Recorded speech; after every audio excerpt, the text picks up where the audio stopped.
and welcome to Future Proof Mzansi, a podcast where we discuss how consumer behavior shapes our marketing plans. I'm Sena, and this is Stacy, and we're colleagues at Kantar and your hosts.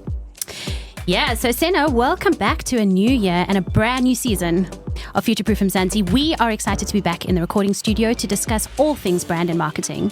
And to kick things off, we are discussing a really relevant topic, especially given the platform that you guys are currently listening to us on. You guessed it. Today we are talking about podcasts, and we've invited an expert to chat to us about the podcasting landscape in South Africa, how to bring podcast advertising into your media spend, the value of a branded podcast, and lots more. To introduce our guest, he is the head of audio innovation at Ultimate Media and the co-founder and director of the industry relations for the South African Podcasters Guild. Paulo Dias, we are thrilled to welcome you to our first episode. Thank you very much. Thrilled is a big word. Let's see if I warrant that. Oh no, I'm sure you are, because as Stacy briefly read out your credentials, which we'll get to more, you are an expert in the space. But before we get into the nitty-gritty of it, we always kick things off by asking our guests to tell us a little bit more about themselves. So can you tell us a little bit more about yourself and how your podcasting journey sort of began? I'm going to go back to 2004, right? Before something called a podcast existed. So I used to work in a radio station, and like everyone who worked in a radio station, we're frustrated radio presenters. We can't get on air and nobody wants to give us a chance. And also at the same time, we're kind of like playing around with the internet and online radio and file sharing and FTP and LimeWire and things like that. Judging by you guys, you never dealt with music that way. And we figured, well, if I can put a song on the internet, I can put a radio show on the internet. So all those skits and parody songs and things that they wouldn't play on air, we just started sharing. We just started putting them on like peer sharing sites and doing this for ages. And it went from a skit to a full show and whatever. And then this word podcasting comes out and goes, oh, that's what we've been doing, right? And then from there, it's just kind of developed. So officially been in podcasting since like the early 2000s, unofficially, and officially probably for about the past 10 or 12 years. And it's been an amazing thing to watch. I think when you used to go in a boardroom, especially in a marketing context, and you said, well, I am involved in podcasting. People didn't know what you're doing. Now, when you say, people phone you and say, have you listened to this podcast? And they're recommending you podcasts. And I think to kind of watch that over the years has been quite interesting to see. It's the overnight success that's been kind of like 20 years in the making, you know. And that's what I do. And then, you know, obviously in my role as Ultimate Media, we are a radio specialist audio marketing agency. Radio is the biggest part of that, but I look after the streaming and the podcast side of it, and we kind of like look for solutions across all audio platforms for clients to help with their marketing. Paulo, that's so incredible that you said it's like an overnight success story, 20 years in the making, because really over the past 3 or 5 years, we've just seen this exponential boom, right? What do you think has been driving this change? And as you said, it's been a long process, but why now? Why is this the right time? Like most digital things, I think COVID was a big thing. We suddenly had time to figure out what is a Spotify, what is an Apple Music, how does this work? And I just had the time to fiddle around with that. So obviously, when you look at any trends, that's where there was a bump.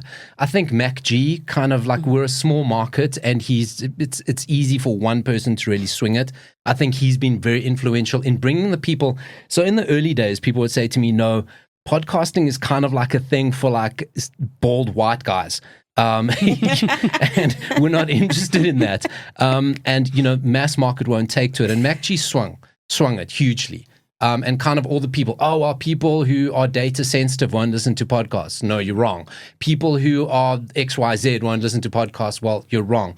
And then I think kind of looking at that, you get a lot of copycats, but you also create a trend. So I COVID and MacG is probably the two that go like, right, that's the real swing.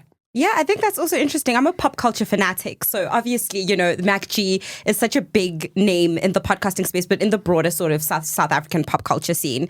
So, I mean, it's really great that's give props where it's due. And with COVID and everything, so it's just sort of like the perfect time. But I wanted to talk about an article you wrote a few years ago. And you said that podcasts in SA are still run by people who manage radio stations, and they've simply moved to traditional radio content to a different platform. Do you think that this is still the case, or or has it changed? So it has changed. I mean, that article is a couple of years old, and it was very much the case there. And I think what we're seeing now is more and more independents are kind of having a voice in the podcast space. Listen, media agencies and media outlets and media owners are still going to be the big drivers because they got the platforms and they got the existing audiences. So they will always dictate. And I don't believe you can grow the podcasting landscape in South Africa without a big media owner. And I do think radio is going to be a big help in that. And I partner with radio stations. I think when you talk to independent podcasters, they're all majority frustrated radio people at some point, and they anti-radio, they anti-mainstream media, they anti that. But you go like, just be honest, like you got to partner with them. So I still think it's going to be swung that way, but I also think there are, especially the radio stations that I work with, there is a better understanding of it and where they want to take it to when I wrote that article a few years ago. I also write a lot of those articles to kind of like upset radio stations. Like as much as we partner with them, it's also to like go, I see you. Be on your toes. Yeah, We're watching. You. Yeah. Well, you're speaking about that, but I'm interested to see, like, what are some of the most common or more common challenges that you see that podcasters face, whether independent or partnering with radio or media houses? Discoverability is the hugest thing. I think everyone can find a studio. Everyone can get a mic. You guys spoke about using Riverside. There are so many things that allow you to get your story out because everyone's got a story, right? Low barriers to entry. Yeah, 100%. You can just, anybody with a mic. 100%. I think we're in a space, though, where we are probably have more supply than there is demand. So especially in the Podcaster Guild, there are so many new members, people joining all the time, people coming on board.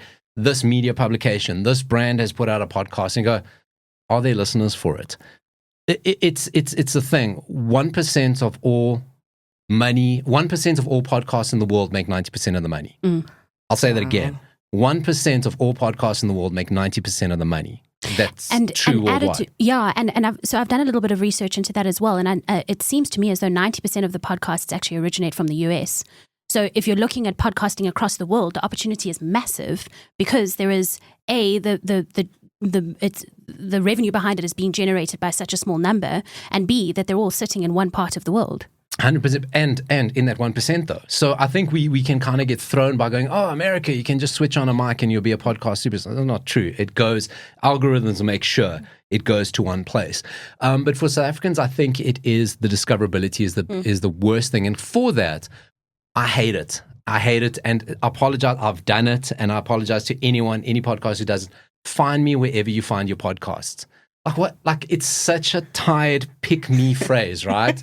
It's like, let me put a podcast where you are, right? We do it. It's a cliche, right? And we don't even realize we're doing it. But I hear so many podcasts where the content is great. They've gone through the efforts of getting a guest. They've gone through the efforts of making a great looking piece of content. And then they go, well, find me wherever you find your podcast, right? Like it goes, no, if the amount of thought you've put in your content, you got to put into your distribution. Where's my audience? Who are they? What do they need? How do I find them? And I'm saying, yeah, Spotify, Apple, YouTube, put it there. Okay. But those are big, evil, algorithmic beasts that are just going to chew you alive and throw your competitors in people's faces. I'm saying, are you using WhatsApp? Are you using emailers? Still to this day, 10 years ago, I did a branded campaign for a client. It is still our most successful. We drove it purely through emails. We didn't put it on with Spotify, and that stuff wasn't even in South Africa. All through emails, right? WhatsApp. What, linked to YouTube? No, it's just an embedded player. Listen, it was heavy as hell and whatever. Okay. And the stats were very different and. But we went, where are people? Where is the audience sitting? I work with one podcaster. He's an absolute lunatic. He does a celebrity interview, kind of like entertainment podcast. He walks around with a T-shirt with a QR code on it where people can scan him and listen to his podcast, right? He goes to gigs. He goes to events. He goes to all these things. That's where his audience is. Scan my podcast. And it just goes, he's put thought into it. You know, I go back to radio days. When we launched new radio stations, we didn't go, oh, well, people know where radio stations are, so they'll find us eventually. We went to malls, we went to schools, we did roadshows, we stood in the traffic, we gave people pamphlets. Because if they don't know you're there, they're not going to come find you. That was true 10 years ago, even more so now. If you don't shove it in my face in a feed, I'm never coming to look for you. Well, do you think then that has some... Oh, well, let me rather ask you like this. Do you think brands are more hesitant to enter into the space, this medium? And could that be the reason, is that they just simply don't know how? Yeah, I think they don't know how. I don't think they know what success looks like. I don't think they understand what numbers mean. I think there is a lot of... one of the reasons we started the SA Podcaster Guild and my role within the industry is to kind of like shift another cliche, the narrative into going, success doesn't equal big numbers, but brands only understand big numbers by and large. So they don't know what a good podcast looks like. They go into analysis paralysis. They want too much information that doesn't exist, and then they fall over themselves. So I think that is one of the reasons. For a brand, the discoverability is the easiest part. You've got people following you on social media. You've got people in your stores if you're a retail brand. You've got people picking up your packages. You can put QR codes. You can put shelf talkers. You can do all those things. So discoverability isn't your problem. Content isn't really their problem. It's taking that leap. It's the numbers don't make sense to them. That's not quite, clicking. Yeah. Yeah, which is actually very much the reason for this episode today, is because we're on the coalface of client service, and our clients are desperate to understand this medium more. We run a study called the Mzansi Barometer. It's amongst connected South Africans, and there has been a 40% net increase in the listenership of podcasts year on year over the last 3 years in South Africa. And actually added to that, and we were talking about this earlier, but the penetration, again, amongst people who have access to internet is like 97%. So the need is definitely there. And I think marketers realize that, but they're just not sure what to do with it or how to access it. Let's say I'm a brand and I'm looking to invest in advertising within podcasting. What does my journey look like? How do I allocate my spend? Who do I go to? How do I find my advertising content within different podcasts? In terms of advertising within podcasts, so what I'm hearing, and I get it, but I got to advocate for South African podcasts and independent creators, is I'm starting to hear brands in podcasts, right? And there's banks and there's fast food brands, and they're all popping up because 1 year and then they copy. But they're all in international podcasts, right? Because it's a programmatic buy, and because that's easier to buy, and they're getting the scale, and they're getting the reports, and they're getting all that. Great. Every cent leaves the country. Okay, so obviously there's some intermediary that's making the money, but that ad spend is going to podcasts that don't need the money, right? Now, I get it. It's easier, and it ticks all the boxes that you as a brand need. But it goes, there are hundreds and hundreds of great local shows people just don't know how to get, who don't have the scale, but probably have something better, then, because I promise you, when I hear that ad, I listen out of interest, we all skip it. And now that you can skip 30 seconds, we go through. Funny enough, when I do that, I do 15-second podcast ads, or I do 45-second podcast ads, because I'll either skip and I'll miss the content, and then I'm irritated, I go back, or I skip and I land in the middle of the ad just to hear the message. But it's happening, but it's kind of like going, oh, it's in the wrong way. And there's only the people placing it who are benefiting it. Maybe then if I can just go touch on this question. If I was a brand and I'm trying to get into the podcasting space, right? I know there's sort of two approaches. There's one approach where you're like, okay, we can have our own branded podcast, or do we sponsor a creator who has very relevant themes to what we're talking about? Like, sort of, what are the pros and cons of each approach in your sort of experience? So let's partner with a creator, which, I think everyone, especially in our kind of instance, we look at, there's somebody there, there's a vibe, there's something bubbling, and you kind of want to grow that. I think as a brand, the risk there is that doesn't grow. Look, the pro is you buy into authenticity, right? You're buying into something that's just naturally happening and you're part of it. However, it's naturally happening, people might go, wait, you're being cynical. This is cynical. I don't like it. You're not here for the right reasons. You also, there's reputational, because if something's growing organically, you don't know what that person's going to do. If you try to rein them in, you're taking away from what made them what they are. So that's kind of your risk. It's a bit like the influencer space, right? When influencers 100%. First started and brands all freaked out about the fact that they can't control influencers without foregoing authenticity. So it's, I guess, which is what makes podcasting so special, I guess, as a medium, is that like it is unfiltered or whatever. So that's what people connect it'll with. Change. It'll change. I think the influencers are exactly the right thing. We are at the beginning of the days of influencers. Podcasters are going to become influencers. Okay, they just are, and influencers are going to get podcasts. That's just what's going to start happening. And we're 100% there. So kind of everything that's happened in the influencer game is going to happen here as well. What I would rather say to a brand is say, look, because I always warn podcasters when there are sponsorship opportunities or when they want to put rate cards, I'm like, be careful what you're wishing for. Because once you take a cent from a brand, that brand owns you. No matter what they say, they will own you. At some point, we all know it. Let's not pretend that's not the truth, right? They will want something, okay? There are very few.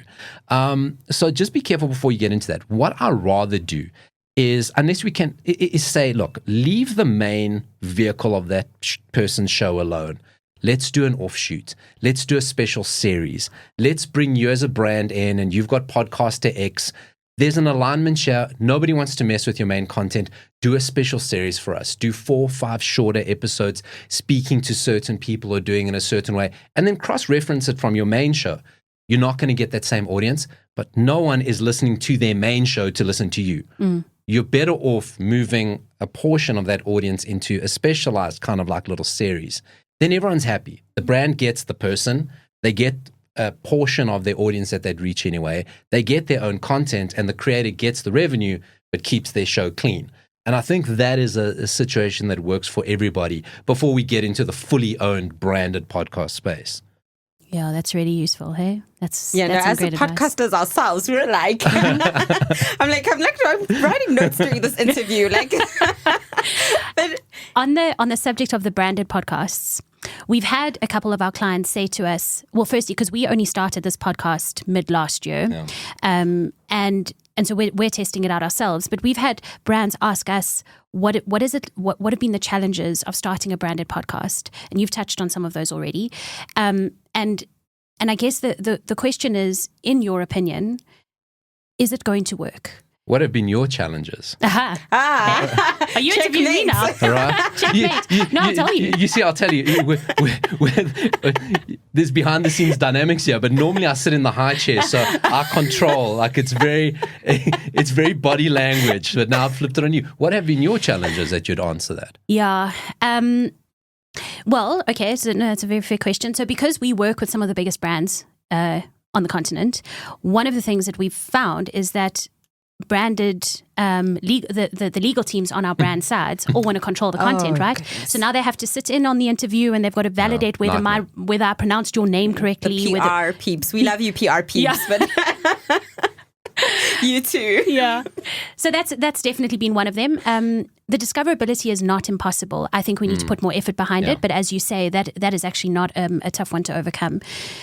It's also about creating content that is going to work or be relevant across industries. And it would be, because we work across FMCG and retail and all of them. Content definitely does travel, but there are nuances that either are or aren't relevant to different industries. So I think we are in the unique position of looking at sort of consumers from a total level rather than deep diving into categories. So that might be a Kantar type challenge. What else, Senna? But as a podcaster yourself, you two, I know you got a personal podcast. As you podcasted, what has been, give me your number one challenge in your own podcast, or frustration. Oh, it's getting, well, ours is a bit of a unique, when did we turn the tables? Ours can be seen as, you know what? People would love to sanitize information and make it more palatable. And what we find is the biggest challenge is being honest and remaining true to the core of of the message that we're trying to share and the conversations that we're having without and having to toe that line between wanting people to, as you say, sponsor us or support us in some way. So it's about staying true to our main message. Can I also just add on that? I think as much as relatively like it's a low cost medium, you have to put some investment behind production. So that has been like a big challenge. And time is money. Yeah, exactly. The timing of it, the logistics of it. I mean, on our podcast, we've getting guests, the research for it. It all depends, obviously, unless we're just yapping away. But and I guess we do fixate on the numbers a little bit. It doesn't feel good when 50 people are watching, or we see that we have like a couple hundred followers on YouTube. It's very difficult to grow. Now put your brand hats back on there. Yeah. I don't understand why this costs so much. Okay, why are you charging me X for this because you're only sitting in a studio? And why are my numbers so low? And brands hate that. They hate spending money they don't understand, and they hate not having an audience. And I think the biggest thing is, and my advice to you as podcasters is to be patient. It takes time. A lot of it is it just does take time. And another, there's technical reasons why your numbers take a while to show.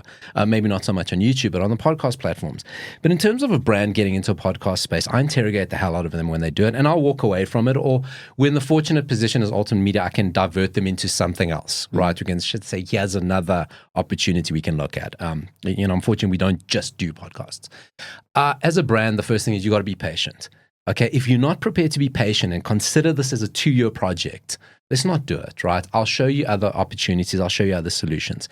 Let me talk about some of my most successful. When you talk about the brands and the legal, whatever, the ones I've been running for the longest, that have been the most successful, that have won awards, are the ones where I avoid brand and intermediary agencies completely. Now, I know this doesn't fit with you guys, but when I am direct with clients and I have that one-on-one relationship with the final person who makes the decision, those are the ones that we do. I've been doing one for, we're going into our 8th year now.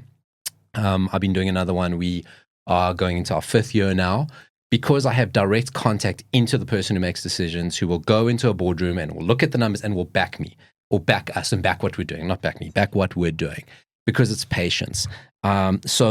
And you also got to be intentional of a brand of going, what are you doing this for? Are we here to talk to your head of this development? Right. Nobody cares, right? At the end of the day, that's for you. And if it's internal, be honest that it's internal. So the one I do for, it's a public sector, transport, public-private transport. You'll probably figure out who it is. I do it for them. But my initial mandate, or our initial mandate on that, was to make it an internal comms tool, because they have got so much information to give to people that people just don't read it. It all sits on the internet. When new staff come in, they've got to be inducted. Nobody cares. So we make a podcast of these very important pieces of information for them. It's palatable, comes out in 14 minutes, and you can just give people, new staff, new pitches, new hires, tenders, send it, and people can listen, and it's all there. So it's a repository of information for them. Do they want more listeners? Do they want to be MacG? And I have to talk them off the cliff sometimes to say, love what you guys do. You're world class in what you do. People don't really care how the sausage gets made. Do what you do well. And they understand that we're going 7 years. I've got another pharmaceutical client that we work with. Our most popular episode at the end of last year was the episode we recorded 4 years ago, because the topic is relevant, because it's supposed to be a medical, like Google MD type of stuff. Am I dying? And Google MD tells you that you're dying. And this is, this podcast shows up and I listen, I'm not dying. Here's doctors, here's this, and it's in a fun, friendly, presentable way. But what they covered 4 years ago is relevant now. And that's, the client gets it, because they go, I'm not going to see my return. Like, how do you quantify that? We spent the money 3-4 budget cycles ago, but now it's getting traction. So that's the thing. You've really got to understand why you're doing it, and are you patient? And in that example, was the brand the supporter of the conversation? Was the brand embedded in the conversation, or was there simply a conversation about medical things? All theirs, totally theirs. It's their content pillars, their product. Because they're pharmaceutical, they can't push their products, which is another thing. I think if you have to look to, I think success comes with sectors that don't really have access to other platforms. So pharmaceuticals, great, because they've got limitations. And there's certain sectors that you kind of like, you got to find an avenue for them.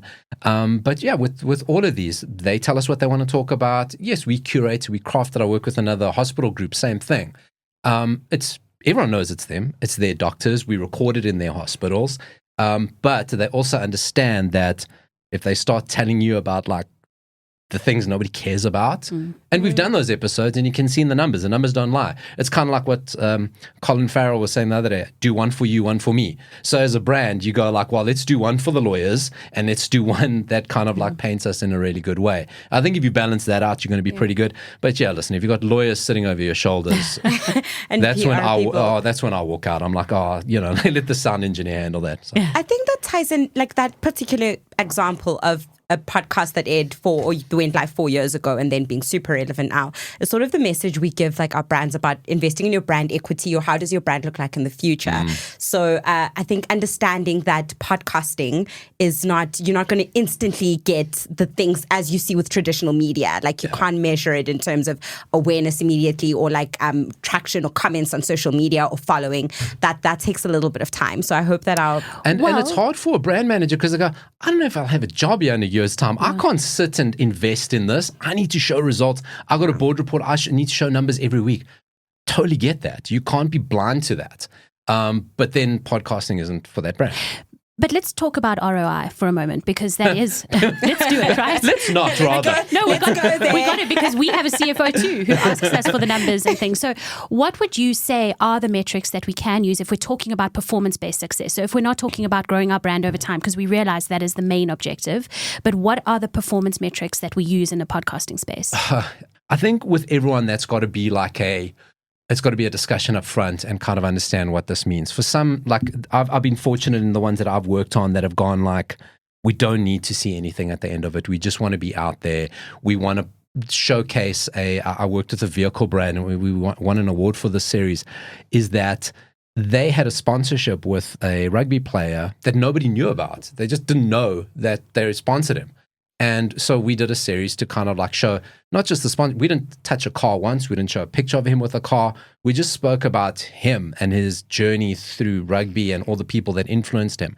And the great story about that is that there was no KPI. There was no expected return.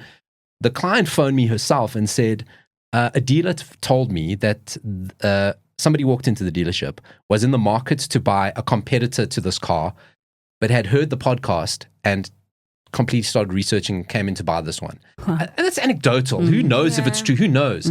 But for them, I mean, that's the best part of $1 million car. We didn't spend that much money on the podcast. So for them, it quantified. And that's a feel-good story. That's great. So I think it's important up front to just say, well, what do we feel we need out of it? You got to give something. You have to. And I think that's why people do a lot of social media content, because then you can show those like kind of incremental benchmarks. You know, I will always like couple a campaign with a brand to do some placement and kind of pre-rolls and stuff, just to show incremental while we're building the rest, so people don't get tetchy. But in terms of the return, I think it's like, if I look at you two in your case, I mean, you two, in my eyes, have a thought leadership position, right, in your industry, purely because you do a podcast. Now, if a brand goes, okay, I need to get into podcasts, I need to speak to somebody, going to go look, they're going to find you guys, well, you guys host a podcast, you're the best to talk to me about a podcast, and you will get a new client, or you get a brief, or you get a deal out of that. How do you ever quantify that backwards? But, you know, and that's kind of what all my podcasts have been done.